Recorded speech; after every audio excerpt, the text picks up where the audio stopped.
Hello everyone, this is Devashish Pandey, an educator for the Judicial Services exam. और आज मुझे बहुत खुशी है कि आज मैं मौजूद हूँ अपने एक ऐसे स्टूडेंट के साथ जिसको मैं कह सकता हूँ कि ये मेरी स्टूडेंट है। क्यों? क्योंकि सुबह जब से इस पॉडकास्ट के लिए वो मुझे मिले हैं तब से वो मुझे लगातार बता रहे हैं कि मैंने अपनी क्लासेस में क्या क्या बातें बताई थी और उससे रिलेटेड उनको सब कुछ याद है। Today I am very happy to welcome Shraddha Sharma, rank 90, Rajasthan Judicial Services 2024 exam. A very warm welcome, Shraddha. Thank you sir. Okay, तो श्रद्धा जी, आपकी 90th रैंक आई है राजस्थान जुडिशियल सर्विसेज में। सबसे पहले शुरू करते हैं, और ये इसलिए भी ज़रूरी है क्योंकि मैं चाहता हूँ स्टूडेंट्स इसको फील कर पाएँ। तो सबसे पहले आप मुझे ये बताइए कि जब आपने रिजल्ट देखा तो वो क्या सिनेरियो था और आपने किस तरीके से रिजल्ट को अपने घर पे बताया और आपके पेरेंट्स का क्या रिएक्शन था? First question. सर उस टाइम पे दिवाली सफाई चल रही थी। हाँ। तो पापा के पास किसी का कॉल आया उनके फ्रेंड का कि रिजल्ट आ गया है, क्योंकि वो पूरा ध्यान रख रहे थे कि कब प्री हुआ कब मेंस हुआ।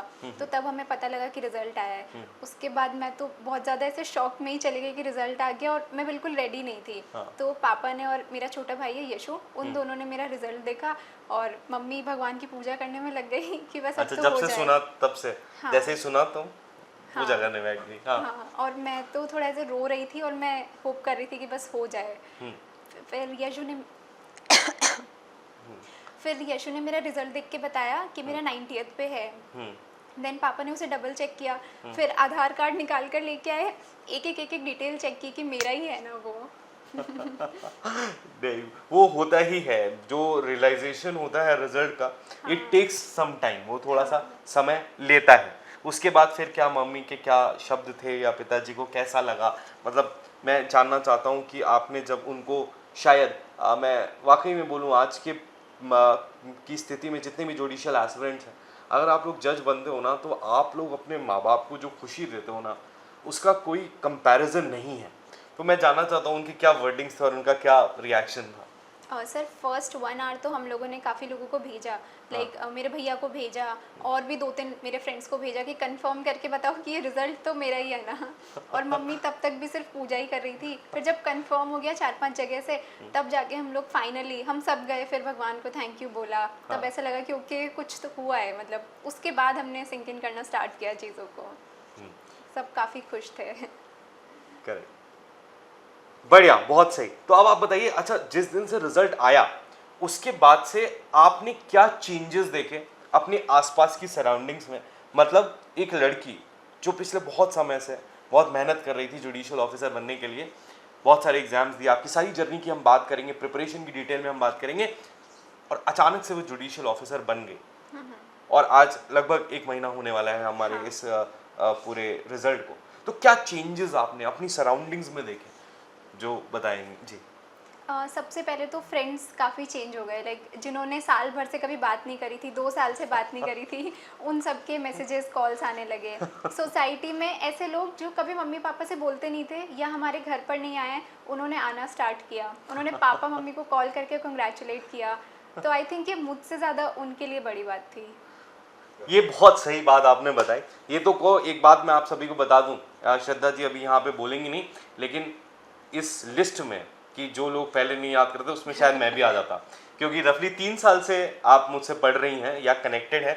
तो श्रद्धा जी का क्या था कि जैसे मैं ऑनेस्टली बताऊं, टेलीग्राम में मेरे आज भी 4000-5000 मैसेज होंगे, मैं सबको पर्सनली नहीं रिप्लाई कर पाता हूँ। तो श्रद्धा जी हर एग्ज़ाम के बाद मेरे को मैसेज डालती थी, सर ये एग्ज़ाम ऐसा हुआ है, इसमें इतना आया है मार्क्स। कभी कभी मुझे समय मिलता था तो मैं रिप्लाई करता था, लेकिन बहुत ज़्यादा रिप्लाई नहीं कर पाया था, ठीक है। तो ऐसी परिस्थिति में आज देवश्री सर खुद जयपुर आए हैं मिलने, तो मैं भी उसी कैटेगरी में फॉल कर रहा हूँ, राइट? नहीं सर, आपको भेजने का मेरा पर्पज़ ये था कि मैं एक अकाउंटेबिलिटी फैक्टर चाहती थी कि जिनसे मैंने पढ़ा है, मैं सभी टीचर्स को, लाइक कुछ 4-5 ऐसे टीचर्स थे जिनको मैं फॉलो करती थी, मैं उन सबको मैसेज भेजती थी कि आपकी वजह से मेरा ये स्कोर हो पाया है। तो वो सिर्फ मेरा पर्सनल था। हाँ, नहीं, एक्सपेक्टेशंस कम थी ना मुझसे कि रिप्लाई नहीं करेंगे, क्योंकि बच्चे बहुत परेशान रहते हैं रिप्लाई करने को लेके। बट खैर चलिए, उसको हम और डिटेल में करेंगे। तो सबसे पहले श्रद्धा जी मैं आपसे पूछना चाहता हूँ कि जो आपका इंटरव्यू था उसमें आपसे क्या क्या सवाल पूछे गए, क्योंकि सीधा सीधा लॉजिक है, प्रीलिम्स और मेंस के पास ईयर क्वेश्चन सबको मिल जाते हैं, लेकिन इंटरव्यू गाइडेंस के लिए हमारे पास एक स्ट्रॉन्ग रोबस्ट मैकेनिज्म नहीं है। तो मैं जब भी स्टूडेंट से मिलता हूँ तो मेरा पहला सवाल यही होता है कि आपसे इंटरव्यू में क्या पूछा गया। तो शॉर्ट में अपने इंटरव्यू के बारे में बताइए, how did it go. Alright, तो सबसे पहले तो मैंने जो मॉक इंटरव्यूज़ दिए उसमें मेरे सबसे ज़्यादा क्वेश्चंस बने मेरे एलएलएम को लेकर, बट रियल इंटरव्यू में ऐसा कुछ नहीं पूछा गया, इवन पढ़ाई का भी कुछ नहीं पूछा गया। मेरी स्टार्ट हुई इंटरव्यू कि साइबर लॉ का जुरिस्डिक्शन क्या होता है, तो उसको मैंने रिलेट किया सेक्शन 4 आईपीसी को लेकर। देन सडनली उन्होंने पूछा कि मीराबाई क्यों फेमस है, तो मैंने बताया कि कृष्ण भगवान की पूजा करते हैं। तो कहते हैं कि अगर कोई उनका पति, for example you are sitting as a civil जज, तुम्हारे पास एक लड़की आती है जो मीराबाई की तरह ही कृष्ण भगवान की पूजा करती है, एंड उनका पति उन्हें कहता है कि नहीं तुम शिव जी की पूजा करो, तो क्या ये डोमेस्टिक वायलेंस होगा? अभी मुझे मीराबाई से डोमेस्टिक वायलेंस पे स्विच करने में थोड़ा टाइम लगा था। तो ऐसे सब अपना अपना काम कर रहे हैं, कोई फ़ोन ऐसे स्क्रॉल कर रहा था, कोई अपनी बुक पढ़ रहा था मेरे सामने ही। आई थिंक वो इंटरव्यूअर्स का खुद का अपना पर्सनल रहता है, बट जैसे ही मैंने कहा कि may I take a moment sir, तो सब लोग मेरी साइड देखने लगे, तो ऐसे में वो मोमेंट लेना भी मुझे ही भारी पड़ गया था। बट ऐसे में उन्होंने मुझे कहा कि if you want you can take a direct also, but फिर मैंने खुद से ही आंसर किया कि वो वर्बल एंड इमोशनल अब्यूज़ में होगा। बट हाँ, इंटरव्यू बहुत ही डाइवर्स नेचर का था, लाइक एक्सपेक्ट नहीं करते ऐसे ऐसे क्वेश्चंस वो बना रहे थे, क्योंकि इसी क्वेश्चन में मैंने फर्दर बोला कि आर्टिकल 25 का वायलेशन रहेगा कॉन्स्टिट्यूशन में, तो उन्होंने पूरा नहीं सुना एंड सेड अच्छा कॉन्स्टिट्यूशन ठीक है ये बताओ। तो काफ़ी इसे स्विच कर रहा था, बहुत ही डाइवर्स था, ऐसा स्ट्रेस टेस्ट टाइप लग रहा था। रैपिड फायर राउंड चला 10-12 मिनट का, एंड देन उन्होंने मुझे फ्री कर दिया। अच्छा, नहीं, हाँ, ये एक पैटर्न है इंटरव्यूज़ का। मुझे भी अपना एक इंटरव्यू याद है जहाँ पे भी ऐसा मेरे साथ रैपिड फायर हुआ था। उनको शायद आंसर्स नहीं चाहिए थे, उन्हें ये देखना था कि कितने आंसर्स को आप ट्राई कर रहे हो, कितने को नहीं कर रहे हो। बट मुझे लगता है शायद आपके मेंस के जो मार्क्स थे वो एक क्रूशियल रोल थे इन द इंटरव्यू, डेफिनेटली। है ना? कितने कितने बने थे आपके मेंस में? मेरे सिविल में 55 थे, क्रिमिनल में 53.5, इंग्लिश में 16 एंड हिंदी में 21 में भी। तो मतलब आपने ये कह सकते हैं कि जो एक रीजनेबल मार्किंग हो रही थी उससे ज़्यादा ही लाए हैं सारे सब्जेक्ट्स में, और इंग्लिश में भी अच्छा परफॉर्म किया और हिंदी में भी बेहतर परफॉर्म किया, जिसकी वजह से यहाँ पे सिलेक्शन हुआ। बहुत अच्छी बात, बहुत अच्छी बात। अब श्रद्धा जी, आप मुझे ये बताइए कि आपने इस सबसे पहले आप अपना एक एजुकेशनल बैकग्राउंड बता दीजिए कि आपने क्या क्या किया है, उसके बाद फिर हम प्रिपरेशन की तरफ मूव करेंगे जी।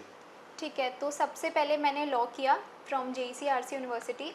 अब जो मेरा लॉ था वो BSc LLB था, तो मेरे पास एक एक्स्ट्रा सब्जेक्ट रहता है फॉरेंसिक साइंस, तो वो मेरा थोड़ा अच्छा था। देन मैंने LLM किया इंटेलेक्चुअल प्रॉपर्टी राइट्स में, उसके बाद मैंने UGC नेट दिया, तो ये मेरी एजुकेशनल जर्नी रही है। करेक्ट। और आप कब से जुडिशियल सर्विसेज के एग्जाम्स को ट्राई कर रही थी? 21 की वैकेंसी के टाइम से। 21 की वैकेंसी जब आप का LLB खत्म हुआ था? चल रहा था, 5th ईयर में थी। 5th फाइनल ईयर में? यस। Correct, okay. तो इससे पहले आपको जो एग्जाम्स थे उसमें क्या क्या सक्सेस मिली, ये ज़रा बताइएगा। मतलब इससे पहले जो भी दिए, प्रीलिम्स निकला, नहीं निकला, मेंस निकला, what was the scenario? Sir firstly मैंने आरजेएस के अलावा और कोई एग्ज़ाम एज सच दिए नहीं है। मैंने लास्ट ईयर JLO दिया था एंड मैंने UGC नेट दिया है, तो UGC नेट मेरा सेकंड अटेम्प्ट में क्लियर हुआ था, JLO मेरा नहीं हुआ था, पॉइंट से रह गया था, देन आरजेएस। ओके, ठीक है। तो मतलब आप बहुत ज़्यादा स्पेसिफिक थी कि आपको आरजेएस की तैयारी करनी है, you are only giving RJS, and आपने एक अटेम्प्ट में नहीं हुआ लेकिन दूसरे में यू क्रैक्ड इट। ठीक है, ये भी एक एग्जाम्पल है कि अगर आप एक ही स्टेट की कंटिन्यूअस तैयारी करते हैं सही डायरेक्शन में तो that can be helpful. This is also a important thing. अब आप मुझे बताइए कि आपकी प्रीलिम्स की जो प्रिपरेशन थी उसमें अगर स्टूडेंट्स को, जो हमारे एस्पिरेंट्स हैं, उनके लिए आपका कोई सजेशन हो कि या ऐसी क्या गलतियाँ जो आपने करी होंगी during the preparation which you later realised कि ये नहीं करनी चाहिए, या प्रीलिम्स निकालने के लिए ये सब, it's specific to prelims as of now? ये गलती मुझे समझ आई जब मेरा JLO नहीं हुआ था, क्योंकि उसमें नेगेटिव मार्किंग रहती है, तो उस समय पे मैंने मॉक्स नहीं दिए थे, मैं सिर्फ वीडियोस से MCQ करती थी, और जब मैं फर्स्ट टाइम वहाँ पर अटेम्प्ट कर रही थी तो मैंने काफ़ी कुछ मार्क कर दिया, और बाद में मुझे लगा कि अगर एक गलत भी नहीं होता तो शायद मेरा सिलेक्शन हो जाता, क्योंकि मैं सिर्फ पॉइंट से ही रही थी। तो मुझे ये समझ आ गया था कि मुझे इस बार प्रीलिम्स में काफ़ी मॉक्स देने हैं, तो मैंने जहाँ पे भी मॉक्स अवेलेबल थे मैंने सिर्फ फ्री मॉक्स ही दिए हैं, तो वो मैंने काफ़ी दिए हैं। स्पेशली लास्ट मंथ जो था मेरा सिलेबस कंप्लीट हो गया था, तो मैंने काफ़ी मॉक्स दिए। ओके तो मतलब एक जो प्रैक्टिस की बात हम करते हैं या मॉक टेस्ट की बात हम भी करते हैं कि आप बेयरैट पढ़ लीजिए चाहे केस लॉस तैयार कर लीजिए, जब तक आप एमसीक्यू नहीं लगाएंगे you can not do it. True. बेयरैट में एक्शनेबल क्लेम डिफाइंड है, लेकिन क्या नाम है, मुस्लिम वेमेन का अनपेड डावर का राइट एक्शनेबल क्लेम होगा, ये जब तक आप एमसीक्यू नहीं करोगे या उस केस लॉ को नहीं पढ़ोगे स्पेसिफिक तब तक आप नहीं कर सकते। करेक्ट, तो we can come to the conclusion कि एक जो मोस्ट फंडामेंटल चीज़ है प्रीलिम्स निकालने के लिए वो है आपकी एमसीक्यू प्रैक्टिस। ये एक टेक अवे बहुत ज़रूरी है। ठीक है, अब आप मुझे ये बताइए कि मेंस की तैयारी में, क्योंकि मेंस में भी आपके रिलेटिवली काफ़ी अच्छे नंबर आए, क्योंकि बहुत बच्चों की मैंने मार्कशीट देखी, तो व्हाट वाज द, मतलब आपको क्या लगता है कि आपकी स्ट्रेंथ कहाँ लाई कर रही थी apart from having the understanding of the subject, उसका एग्जीक्यूशन करने में क्या ऐसी चीज़ थी जो बेहतर लगी आपको या आपको लगा कि ये सही डायरेक्शन है? सर इसके लिए मैं जब तक रिजल्ट नहीं आया था तब तक मैं डाउटफुल थी। फर्स्टली मैंने लैंग्वेज पर इक्वल फोकस रखा, क्योंकि मेरी कुछ सीनियर से बात हुई थी तो उन्होंने मुझे कहा था कि बच्चे हिंदी इंग्लिश में रह जाते हैं, लॉ सबको आता है, तो मैंने लैंग्वेज पर इक्वली टाइम दिया, इक्वली फोकस किया। सेकेंडली मैं कुछ ऐसे सीनियर से मिली हूँ जिनको बेयरट एज इट इज़ मगअप होता है कि कॉमा भी कहाँ है, टू भी कहाँ है, एज भी कहाँ है, उतना मुझसे हो नहीं पा रहा था गिवन, क्योंकि पॉजिटिव ऑफ टाइम थी इस बार। तो इस वजह से मैंने कुछ एक्स्ट्रा मटेरियल्स ऐड किए थे अपने आंसर में, जैसे कि कुछ मैगजिम्स ऐड कर दिए। फॉर एग्जाम्पल इस बार एक लॉ ऑफ कॉम्यूटेशन का क्वेश्चन आया था, फर्स्ट क्वेश्चन, तो उसमें जनरली बच्चे सिर्फ आईपीसी लिख कर आए हैं, बट मैंने एक लाइन में कॉन्स्टिट्यूशन भी लिखा है, एक लाइन में मैंने सीआरपीसी भी, और उसमें मैंने एक केस लॉ भी डाला है। तो ऐसा मैंने हर जगह हर क्वेश्चन में एडिशनल मटेरियल डाला है, ताकि अगर कुछ मुझसे नहीं भी हो पा रहा है तो वो कवर अप हो जाए मार्क्स। ओके, सो मतलब आपने आंसर्स में आइडेंटिफाई किया कि आपकी स्ट्रेंथ क्या है और वीकनेस क्या है, जो आपकी वीकनेस है उस पर आपने लगातार काम किया और आपने अपने आंसर्स को एक अलग तरीके से बेहतर बनाने की कोशिश की through out the preparation, right? अच्छा, अब मुझे एक सिंपल बड़ा सारा बच्चों का सवाल रहता है कि भाई जज बनने के लिए कितने घंटे पढ़ना चाहिए, तो इस पे आपका क्या व्यू है, बताइए। सर ये क्वेश्चन मुझसे हर कोई पूछ रहा है कि क्या मैं 18 घंटे पढ़ती थी, क्या मैं 12 घंटे पढ़ती थी, बट ऐसा कुछ नहीं है। मेरा कोई फिक्स आवर्स मैंने डिवोट नहीं किया था। मैं पहले थोड़ा घर का काम भी करती थी, देन मैं खुद भी पढ़ाने जाती थी, तो आई थिंक ये मेरे लिए थोड़ा हेल्पफुल था कि मुझे पढ़कर ही पढ़ाना होता था, तो मेरे काम में भी मेरी पढ़ाई हो जाती थी। देन जो बचा हुआ टाइम रहता था वो अराउंड 6 to 7 आवर्स मुझे मिल जाते थे, बट ये भी रेगुलर नहीं था, कभी इतना होता था, कभी कम, कभी ज़्यादा, इसी तरह से चला। बट कंसिस्टेंसी तो हमेशा रहती थी, ये कह सकते हैं। ट्रू, क्योंकि अगर कोई जज बन रहा है तो मतलब उसको कंसिस्टेंट होगा। हार्डवर्क और कंसिस्टेंसी जिसमें नहीं है वो हो ही नहीं रहा है किसी भी सिचुएशन में। ओके, ठीक है, बढ़िया है, ये चीज़ आपने बताई। अच्छा, अब आप और बताइए कि जैसे आप बता रही थी प्रिपरेशन जर्नी में जब से आप मेरे साथ जुड़ी थी, तो थोड़ा सा स्टूडेंट्स को ये भी बताइए कि कौन कौन सी चीज़ें आपको जो मैंने बताई हैं वो हेल्पफुल थी। This is also part is also important. तो आप बताइए और सारी जर्नी बताइए कि आप कहाँ से कब तक जुड़ी थी, क्योंकि आजकल लोगों को कोई भी किसी का भी लगा देता है, वो मैं नहीं चाहता हूँ। तो आप मेरे को बताइए जी।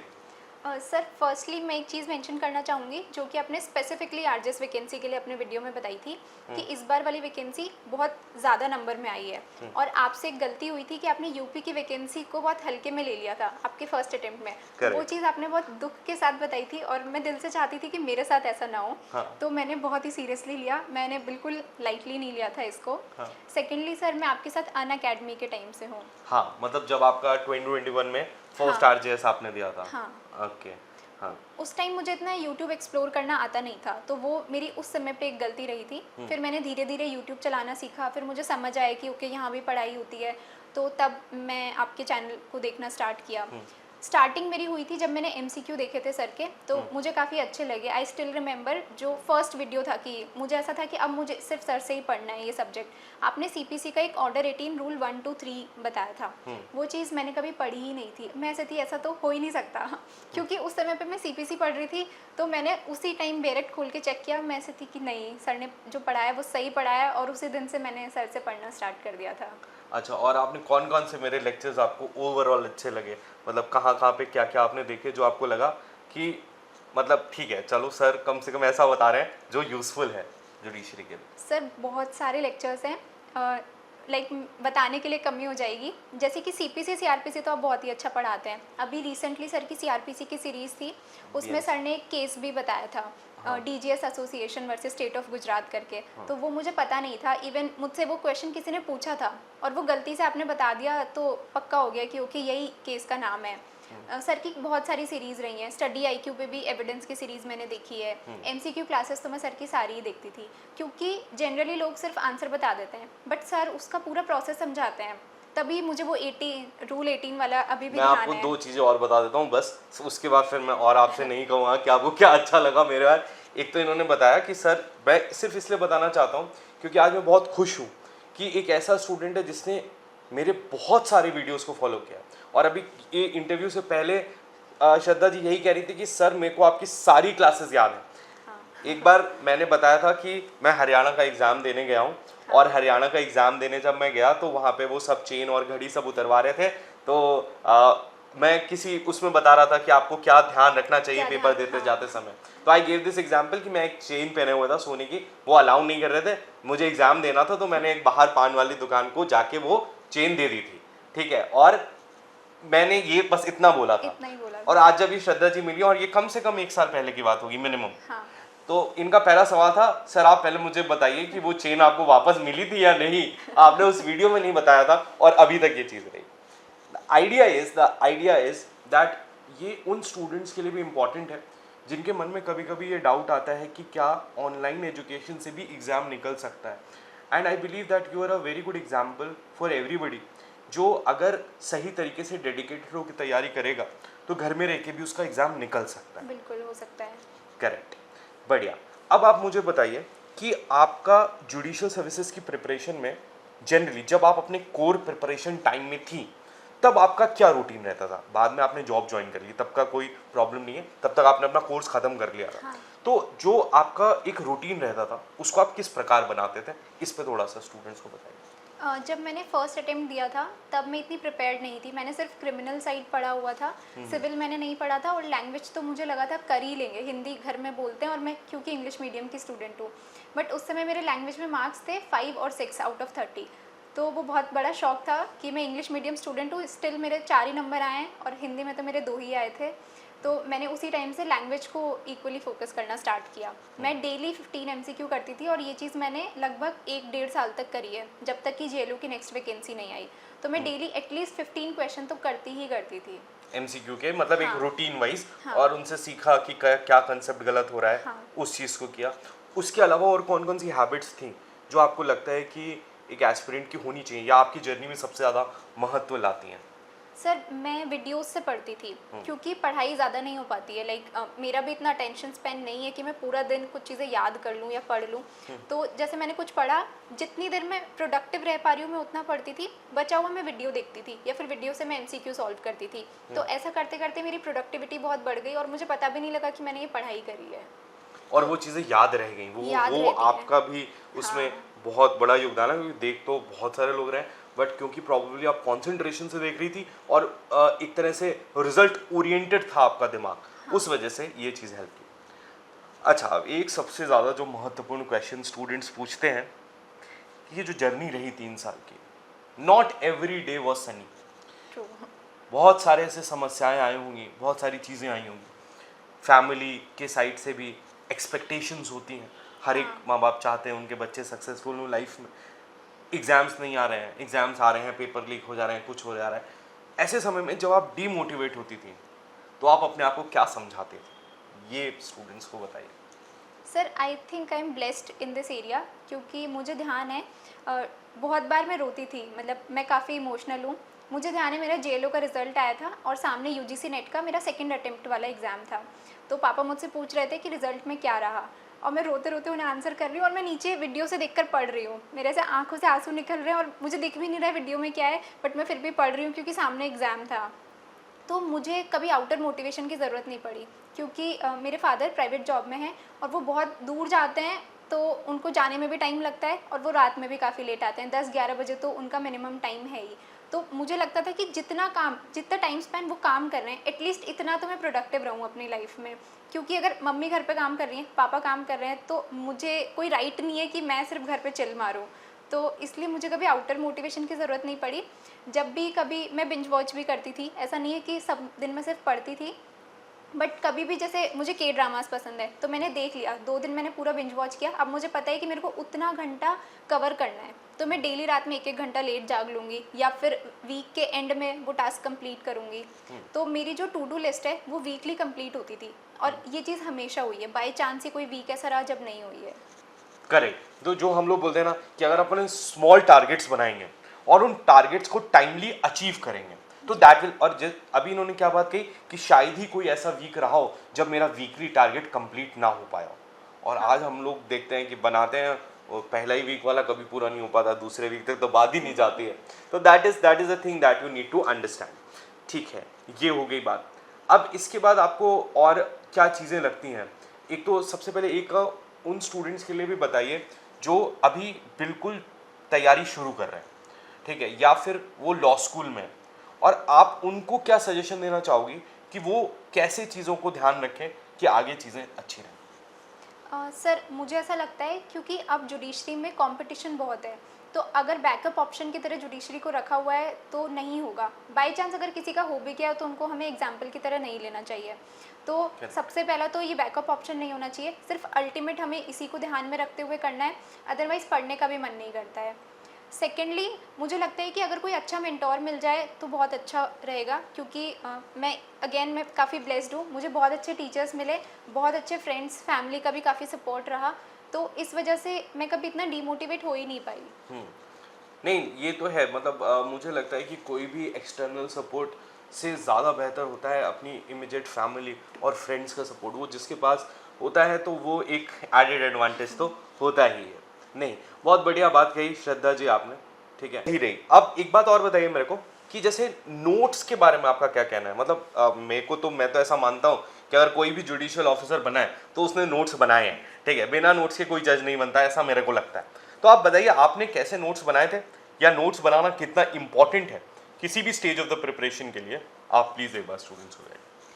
सबसे पहले मैंने जो नोट्स बनाए थे वो छोटे से नोट्स थे, ज़्यादा लेंदी नहीं थे, बट ओवर द टाइम क्योंकि मैं यूट्यूब से पढ़ती थी तो मुझे जैसे देवेशीष सर की क्लासेस हो गई, और भी मैंने काफ़ी एमसीक्यू सेशंस देखे हैं, जब भी मुझे कोई नई चीज़ मिलती थी मैं उन नोट्स में ऐड करती थी। ऐसा करते करते मेरे नोट्स बहुत थरो हो गए और मेरे पास इतना एक्स्ट्रा मटेरियल हो गया कि मुझे किसी रेफरेंस बुक को देखना ही नहीं पड़ा कभी। तो हाँ, नोट्स काफ़ी इंपॉर्टेंट है, क्योंकि कभी कभी जैसे कि प्रीलिम्स में चीज़ें याद नहीं आती हैं, बट वो फोटोग्राफिक मेमोरी से हम उस चीज़ को एलिमिनेट करके आंसर कर पाते हैं। करेक्ट, ये तो है इम्पॉर्टेंट कि अगर आपने अपने खुद के नोट्स बनाए हुए हैं तो वो हाँ। कहीं ना कहीं एक लॉन्गर ड्यूरेशन ऑफ टाइम के लिए याद रहते हैं। हाँ। अच्छा, मेंस में जब आपने पेपर दिया राजस्थान का तो उसके बारे में बताइए कि क्या मेंस में आपने कुछ चैलेंजेस फेस किए with reference to time, with reference to speed, या it was all very plain, मतलब आपके लिए आसान था? बिल्कुल स्मूथ नहीं था, ऐसा मैं मैनिफेस्ट करके गई थी कि मेरा पेपर बहुत स्मूथ होगा। आई रिमेंबर सबसे पहला पेपर था सिविल का, और जैसे ही पेपर सामने आया मुझे फर्स्ट क्वेश्चन था सब्स्टिट्यूटेड सर्विस ऑफ समन को लेकर। मैं भूल गई, ये इतना इजी क्वेश्चन है कि मैं भूल गई, मैंने पेन रख दिया और मैंने वहाँ पे हनुमान चालीसा किया कि प्लीज़ मुझे पेपर ध्यान आ जाए। मुझे 10 मिनट लगे वापस ट्रैक पर आने में, इस वजह से मेरा थोड़ा जजमेंट छूटा भी था, पर मैंने उसे छोटा छोटा करके कंप्लीट किया। तो हाँ, पेपर के टाइम पे बहुत सारी चीज़ें याद नहीं आती हैं। correct. तो अगर फर्स्ट क्वेश्चन ध्यान नहीं आ रहा है तो ये चीज़ मैं बाकी बच्चों को बोलना चाहूँगी कि आप पेपर पीछे से स्टार्ट करिए, क्योंकि मुझे फर्स्ट आया नहीं आया, लाइक आता था बट मैं उसे लिख नहीं पाई। सेकंड देखा, सेकंड नहीं आया। स्टार्टिंग के 4-5 क्वेश्चन मुझे आए नहीं, तो मेरे को लगा मुझे पेपर नहीं आता है। फिर मैंने पेपर पीछे से करना स्टार्ट किया, जजमेंट छोड़ दिया, और जो 6 मार्क्स वाले थे फिर मुझे लगा कि नहीं थोड़ा आता है, तो ऐसा करते करते मेरा पेपर कंप्लीट हुआ। नहीं तो उसमें तो इसमें तो स्पेस देते हैं राजस्थान में, तो कोई प्रॉब्लम ही नहीं है, चाहे आप पीछे से करो चाहे आगे से करो। हालांकि जो बाकी एग्जाम्स होते हैं उसमें हम बात करेंगे कभी डिटेल में।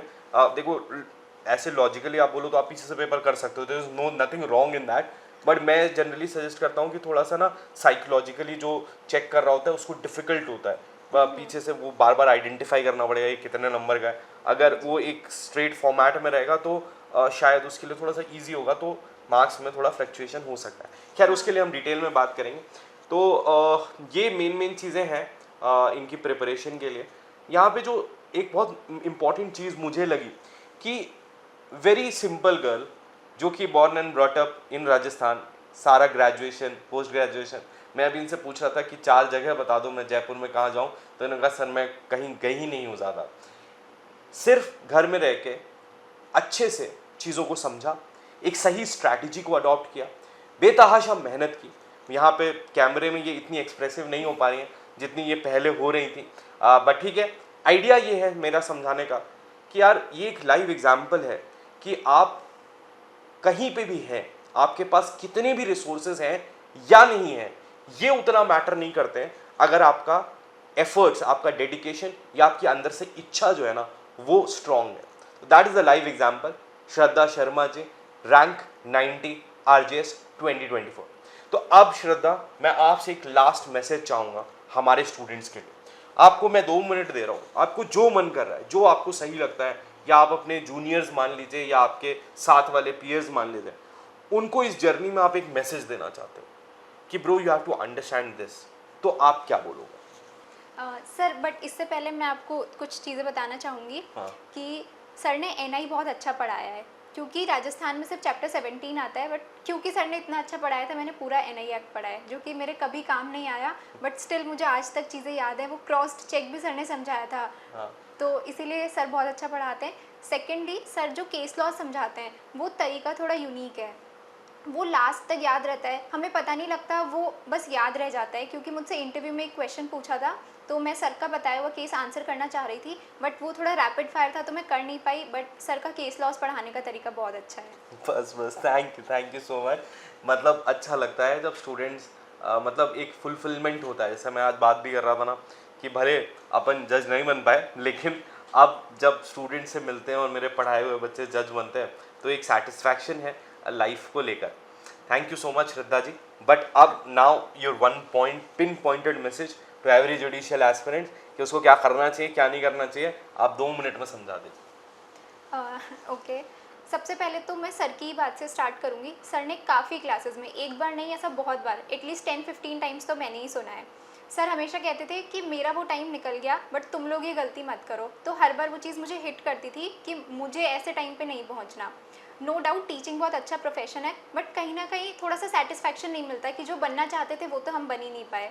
तो अगर आप भी प्रिपरेशन एरा में हैं तो आई वुड से अपना 100% दीजिए, अपना 200% दीजिए, क्योंकि ये टाइम वापस नहीं आता है। अगर कहीं 1 घंटा भी मिस हो जाता है और मान लीजिए आप सिर्फ 1 नंबर से मिस कर गए सिलेक्शन, तो आपको वो गिल्ट रहेगी, उसकी वजह से आप नेक्स्ट वाला अटेम्प्ट उतने अच्छे से नहीं दे पाएंगे, क्योंकि आपको रहेगा कि मेरी गिल्ट की वजह से नहीं हुआ, और ये इनर गिल्ट भी बहुत परेशान करती है।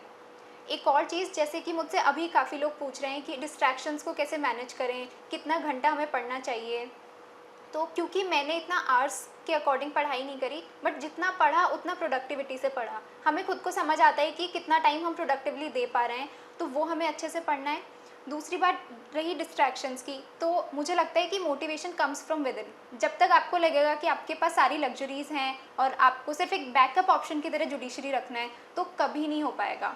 आपको एक एम होना चाहिए कि मुझे इसलिए बनना है। वो खुद के लिए भी हो सकता है, वो आपके पेरेंट्स के लिए भी हो सकता है, या फिर जो सोशल प्रेस्टीज मिलता है क्योंकि पोजीशन इतनी अच्छी है, कुछ भी हो सकता है। बट जब तक कि वो आपके दिमाग में क्लियर नहीं है, जुडिशरी क्लियर करना इतना ईजी नहीं है। अभी आधे आधे नंबर से बच्चे रह जाते हैं। मेरे कुछ फ्रेंड्स रहे हैं, मैं लास्ट अटेम्प्ट में ऐसे ही रही हूँ। तो आई वुड से कि अपना 200% दीजिए। इतना मुश्किल नहीं है, हो जाएगा, बस आपको अपना सब कुछ देना पड़ेगा इसके लिए। Thank you. बहुत बढ़िया, बिल्कुल एग्जैक्ट इन्होंने बात कही है कि अपना 200% देना पड़ेगा। ये बात समझिए, you are targeting one of the most prestigious exams of the country and this is what is required to be a judicial officer from a judicial officer. ये बात हमने आपको सुनवा दी। हमारी बातें कभी कभी आपको नहीं समझ में आती हैं, इसलिए ज़रूरी है कि जो रिजल्ट आया है आपके सामने उससे आप इस बात को समझें। Thank you so much Shraddha ji, it was really nice talking to you. बहुत खुशी हुई आपसे बात करके और मज़ा आ गया। आशा करते हैं कि हमारा ये जो वीडियो है ये शायद कुछ स्टूडेंट्स की लाइफ को बदल पाएगा। ये इसका मेन उद्देश्य था। बात बस इतनी थी, ये इतना ज़्यादा मेरे लेक्चर्स और मुझसे जुड़ी हुई थी कि मैंने बीच बीच में थोड़ा वो पार्ट भी रख दिया, तो उसके लिए मुझे थोड़ा एग्जाम्प्ट करिएगा इस बार। But there was a lot to learn for everybody, और आशा करते हैं that this effort of ours makes a difference in somebody's life. Surely sir, it will, क्योंकि Then- मेरी लाइफ काफ़ी चेंज हुई है। बहुत सारे यूट्यूब एजुकेटर्स होते हैं, बट सर से मैं रिलेट कर पाती थी, क्योंकि सर का वो सैड वाला पार्ट मुझे हमेशा से ऐसा लगता था कि ये नहीं होना चाहिए कभी भी, इसीलिए। चलो बढ़िया बढ़िया, इसी बहाने मतलब ये हो गया कि एक जज तो हमारे उस पार्ट से भी बना है, तो ठीक है, मैं भी सेटिस्फाइड हूँ। चलो, thank you so much Shraddha ji, thank you so much, it was really nice having you, thank you all of you, निकल रहा था। कोई बात नहीं।